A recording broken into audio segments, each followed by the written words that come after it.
നിങ്ങളുടെ ഫേവറേറ്റ് സീരിയലുകൾ ടിവിയിൽ വരുന്നതിന് മുൻപേ സൺ നെക്സ്റ്റ് ആപ്പിൽ കാണാം. ഇനി എല്ലാവർക്കും മുൻപേ കാണൂ.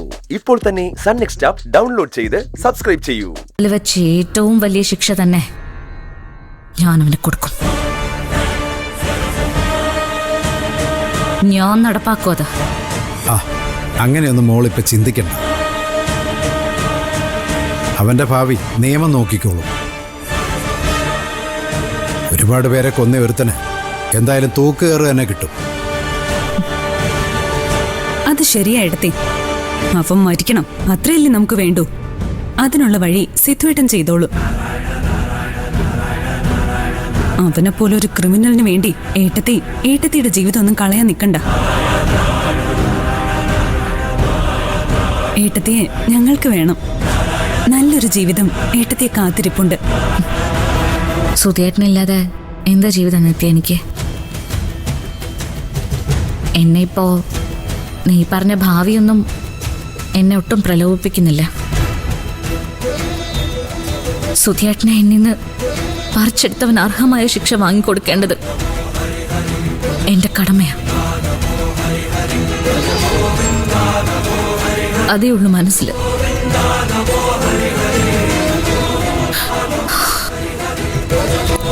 അതിന്റെ തുടക്കം കുറച്ചു കഴിഞ്ഞു.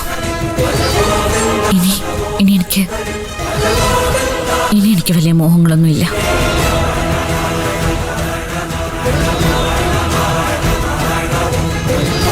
ദേവികമുള്ള തെറ്റ് പറയാൻ പറ്റത്തില്ല മോളെ.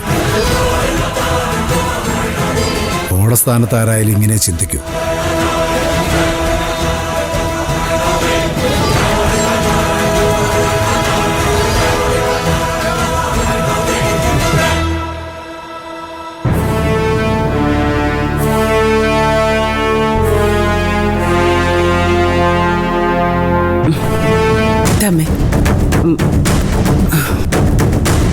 എന്താ പാർവതി എപ്പോഴും ഇങ്ങനെ മാറി നിന്ന് ചർച്ച ചെയ്യുന്നത്? ആര്? നിന്റെ ഭർത്താവും മരുമോളും. ആർക്കറിയാം? എന്തായാലും ഈ വീടിന് ഗുണമുള്ളതൊന്നും ആയിരിക്കില്ല അവര് സംസാരിക്കുന്നത്. ഈയിടെയായിട്ട് അവരുടെ കൂട്ടത്തിൽ അവളും ഉണ്ട്, നിത്യ. അവൾ എങ്ങനെ അതിൽ ചെന്ന് പെട്ടെന്നാ മനസ്സിലാവാത്തത്? അവൾ നമ്മുടെ പക്ഷത്തായിരുന്നില്ലേ, പിന്നെ എങ്ങനെയാ മാറിയത്? ആർക്കറിയാം? അവൾ അവരുടെ കൂട്ടത്തിലായതിനു ശേഷം അമ്മേ തറുതല പറയാൻ തുടങ്ങിയത്. ഇപ്പോ പഴയ ബഹുമാനമൊന്നും അവള് നമുക്ക് തരാറില്ല.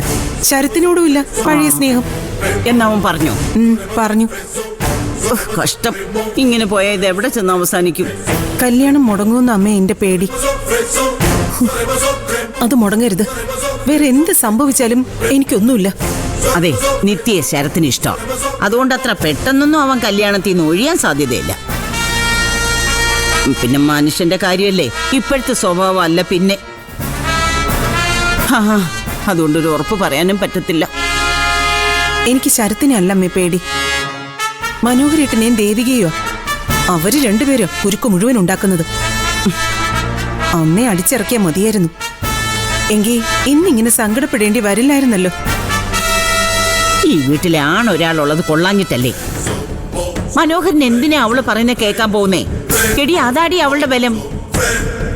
നമുക്കാകെ ഉള്ളൊരു ആശ്വാസം ശരത്തുമോൻ കല്യാണം വേണ്ടാന്ന് പറഞ്ഞിട്ടില്ല എന്നുള്ളതാ. അവന്റെ മനസ്സ് മാറാതിരുന്നാ മതിയായിരുന്നു. എല്ലാം നിന്റെ മോളുടെ യോഗം പോലെ ഇരിക്കും. എല്ലാം നല്ല ഭംഗിയായിട്ട് നടക്കാൻ പ്രാർത്ഥിക്കും. അതേ ഉള്ളു മാർഗം.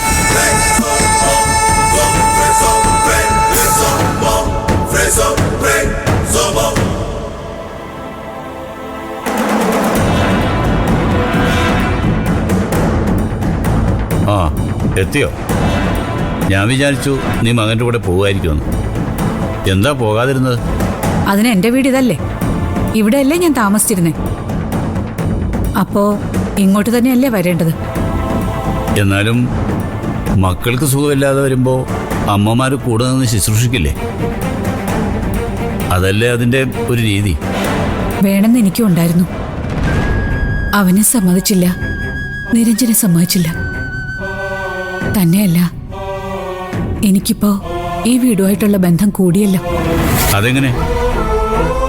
ശ്രുതിമോൾ ഇവിടെയല്ലേ താമസം. ഓ, അവകാശം പറഞ്ഞു വരികയാണോ നീ?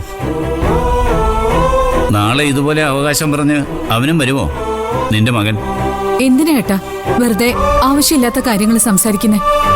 നിങ്ങൾക്കൊക്കെ എന്തും പറയാം, ഞാൻ എന്തെങ്കിലും പറഞ്ഞാൽ അത് കുറ്റം. അതെവിടെ തന്നെയാകാം. എനിക്ക് കൂടുതലൊന്നും പറയാനില്ല. എന്തെങ്കിലും ചോദിക്കാനുണ്ടെങ്കിൽ ദേ നിരഞ്ജനോട് ചോദിക്കും. നിരഞ്ജൻ പറഞ്ഞു തരും ഏട്ടൻ അറിയേണ്ടത് മുഴുവൻ.